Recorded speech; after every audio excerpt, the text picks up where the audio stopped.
trying to paint straight lines, you need a good brush, steady hand, don't drink a lot of coffee, and hold your breath when you do it. Without a clear coat, with a clear coat.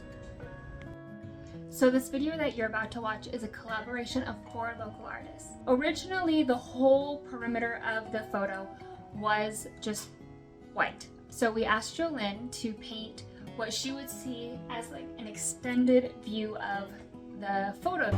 Bring it on.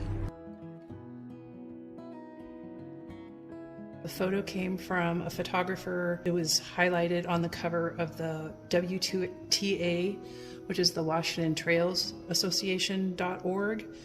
They have a magazine called Washington Trails Magazine. It's Palouse Falls here in the Washington area.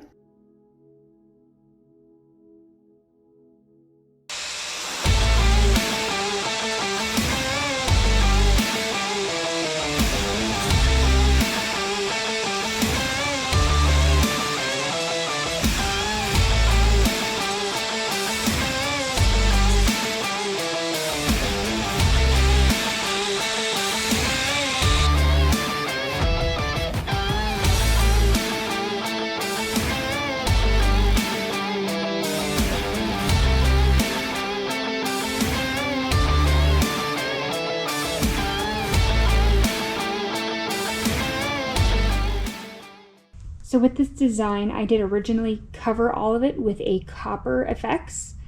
It gave it that rusty coppery look there. But I decided I didn't really want it on the sky. I wanted it just to be bare steel. So I sanded that off. I put a little bit of more grinding marks throughout some of it, where the water is gonna be, and kind of threw out some of the sandy parts there. So I made up all these samples here to help me decide what colors to go for when I'm completing a design like this. And these also have been coated with a clear coat, so they definitely look a little bit different when they're clear coated versus when they're just fresh on there and just air dried.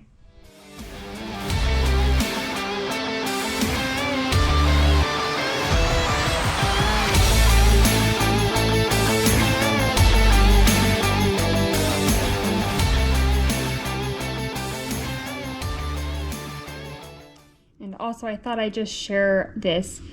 This is the gold. Now, this is what it looks like without a clear coat. When you add the clear coat to it, it comes out like that. It's quite a bit different.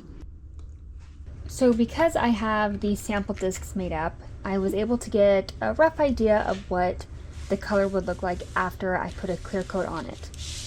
And when looking at the color that I shot on there right now, it is already looking a little too blue, and imagining what that cobalt blue is going to look like after the clear coat, I just thought it was not going to be a good match. So I decided to take it back down to the bare metal, and I'm going to do a little bit more sampling, mixing of colors, and give it a second try.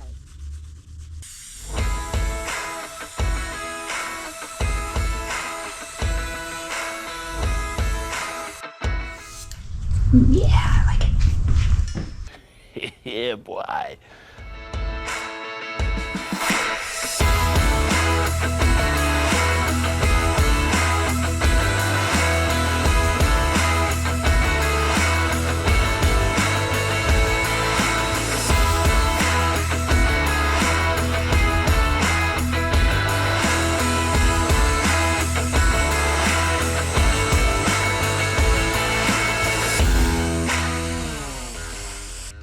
So in between changes, just fill it with regular acetone, just so that I can make sure all the insides are clean and shooting clear, especially if you're going for a drastic color change, because with these, once you blend two together, even if it's a dry color, the additional fresh color will activate the old one, so they end up blending whether they're dry or not.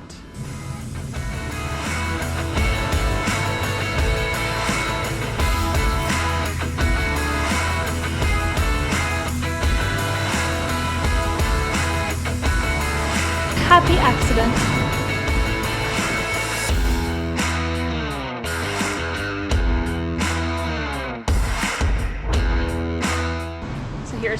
couple of my greens. Now this was done over raw steel, whereas this has copper base, so it's definitely going to change the color of the screen. It's going to be a bit more deep and more organic looking rather than that bright emerald green.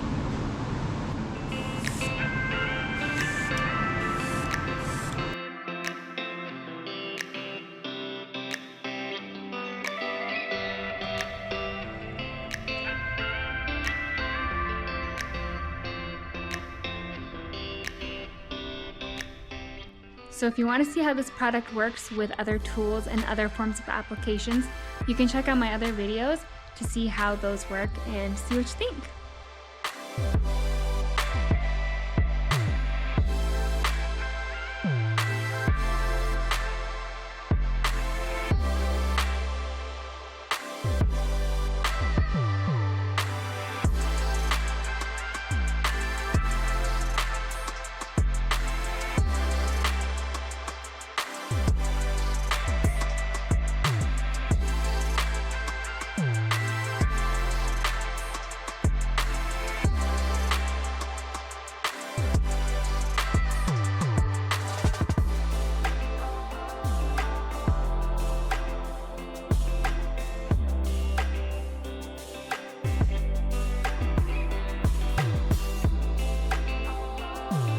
So I mixed up some colors with my blending medium and a little bit of white, trying to keep them transparent.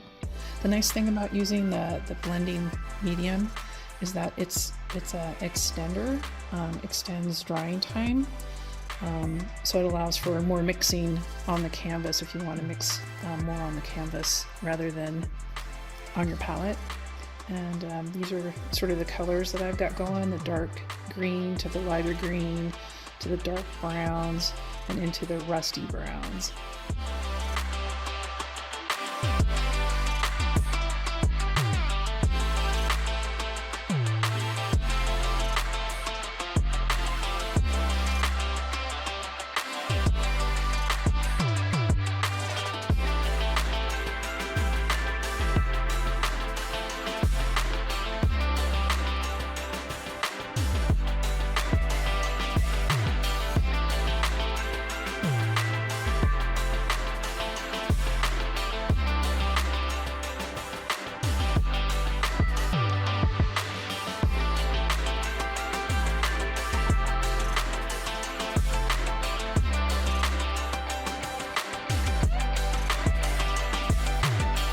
Still wet, but no, I think that's going to work.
That looks really good. That really mimics this down here. Excellent. This is where the grasses were, and they're still not light enough. I'd like to get it almost white.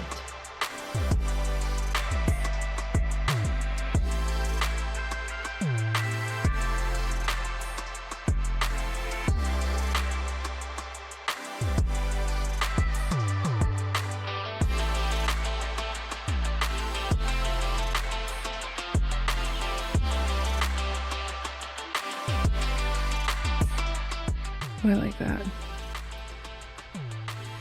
When you see that, you should stop messing with it. Stop it.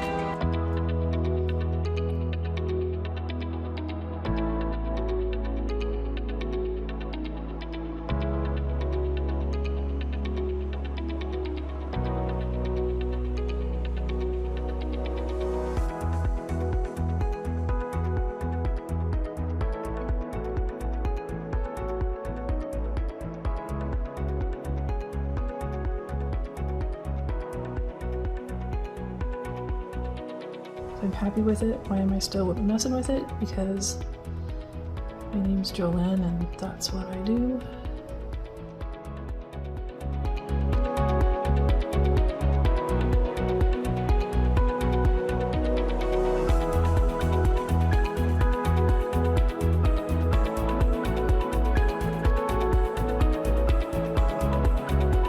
So here's what the canvas looks like without the frame, and here's what it looks like with the frame.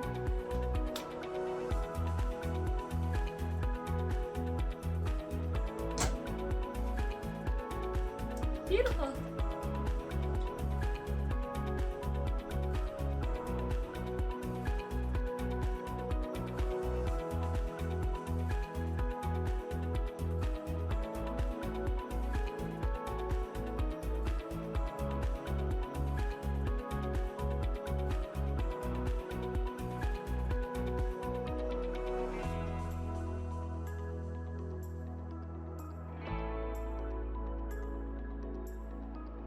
Maybe got some edited it.